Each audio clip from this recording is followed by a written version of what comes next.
Keyword density, best practices for optimization. Keyword density today, a guardrail, not a goal. Keyword density used to be treated like a dial you could turn to unlock rankings. In modern SEO, it works more like a guardrail.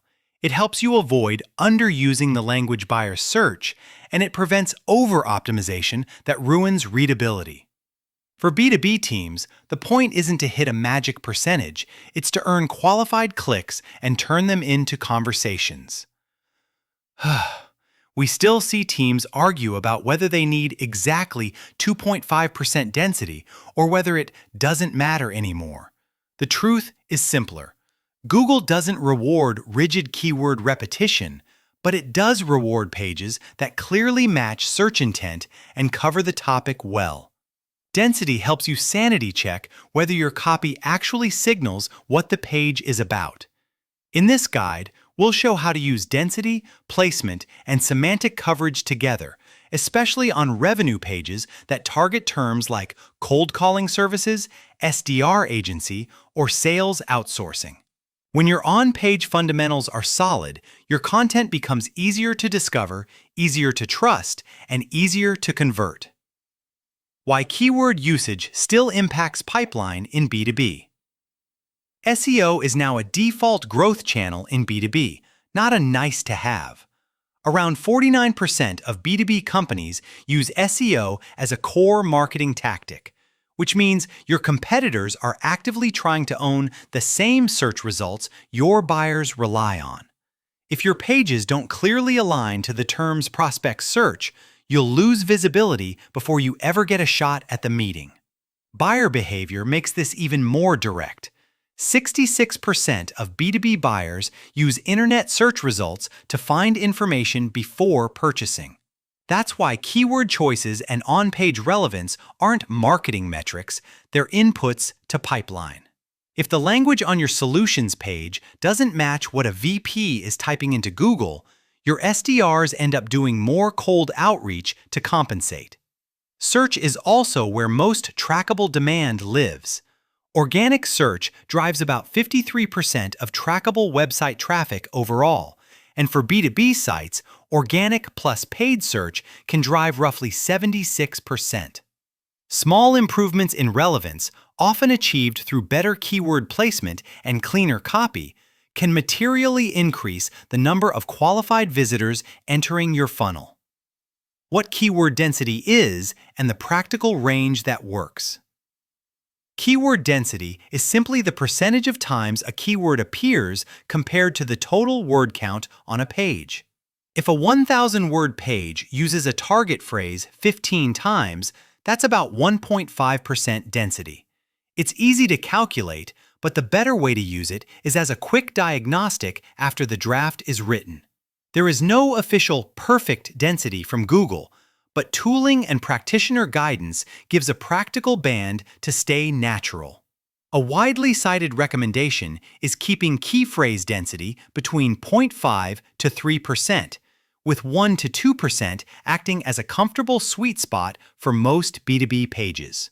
If you're outside that range, it's not an automatic problem.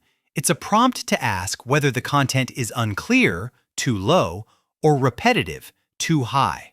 The key nuance is that density is about how often, while relevance is heavily influenced by where. You can repeat B2B cold calling services dozens of times, but if it's buried in boilerplate or awkward blocks of text, it won't read credibly to an enterprise buyer. In practice, strategic placement beats squeezing one more exact match mention into every paragraph. Placement framework, where keywords matter most on revenue pages. For solution pages, vertical pages, and money pages, pricing, comparison, services, we recommend prioritizing high-impact placements first.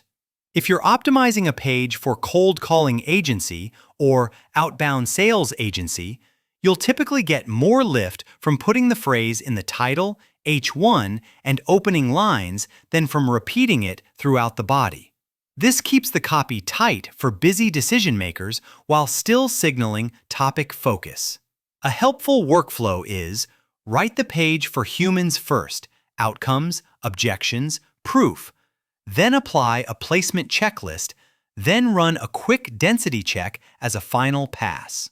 This approach prevents the most common B2B failure mode, content that technically includes the keyword but doesn't read like it understands the buyer's problem. It also reduces the risk of keyword stuffing, which can hurt trust and engagement even when rankings don't immediately drop. Use this table as a practical benchmark for the placements that consistently matter for discoverability and for buyer scanning behavior. Use keyword density as a sanity check, then spend your real effort on intent match, depth, and conversion paths. Semantic variance and long-form content, the safer way to signal relevance. Modern search rewards topical depth, not mechanical repetition. That's why semantic variance and related phrases are so effective. They let you cover the same intent without forcing the exact match keyword into every sentence. On a page targeting sales outsourcing, for example, it's natural to also mention outsourced sales team, sales development agency, B2B sales outsourcing, and hire SDRs when those concepts genuinely apply. Long-form content also creates more natural surface area for keywords. Research cited by SEO industry studies shows content over 3,000 words can earn about 3x more traffic and 3.5x more backlinks than average length posts. That extra depth gives you room to answer real buyer questions, include use cases, and incorporate variants without sounding repetitive. This is where density becomes truly useful. It helps you avoid two extremes. If the term never appears, your page may feel generic. If it appears constantly, the copy gets stiff and conversion drops. A natural 1 to 2% density for the primary phrase, plus rich semantic coverage, is typically a strong balance for B2B pages that need to rank and persuade. Common mistakes that sabotage rankings and conversions. The most common mistake is treating an exact percentage as the main SEO goal. Chasing a number often produces robotic writing that hurts clarity, increases bounce rate, and wastes time you should spend improving the offer, proof points, and user experience. If you have to force the keyword, you're usually better off rewriting the sentence to say something more useful to the buyer. Another common issue is hiding repetition in low-value areas, footers, boilerplate, or awkward blocks of text that no one reads. Beyond the spam risk, this signals a weak brand to enterprise buyers who expect crisp positioning. If you're optimizing for terms like cold email agency or cold calling companies, the safest path is to keep boilerplate lean and let the main body do the work through natural mentions and clear examples. Keyword cannibalization is the quieter problem that shows up later as "we're stuck." When multiple pages target the same primary keyword, Google has to guess which one to rank, often splitting authority and weakening results. The fix is ownership. Assign one primary keyword to one primary page, then interlink related pages so each has a distinct role in the buyer journey. How to audit and improve keyword distribution without over-optimizing. Start with the pages that already drive revenue, your highest converting solutions pages, pricing page, and top lead-generating blog posts. Check whether the primary keyword appears in the key placements, title, URL, H1, early copy, and at least one H2. Then confirm the overall density sits in a readable band like 0.5 to 3%.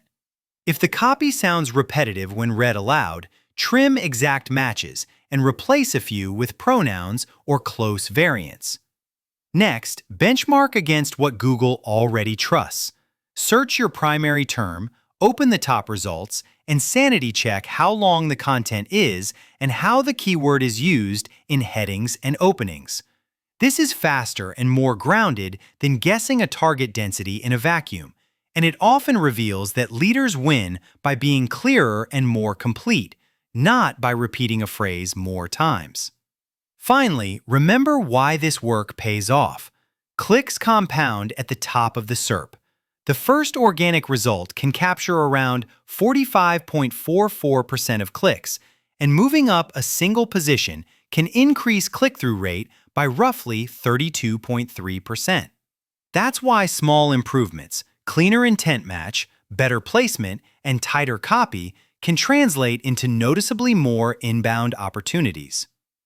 Turning SEO language into meetings. Align content with SDR messaging. Keyword strategy works best when it mirrors real buyer language, and your SDR team is one of the richest sources of that language. The phrases prospects use on calls and in replies often become your best long-tail targets and the best on-page copy.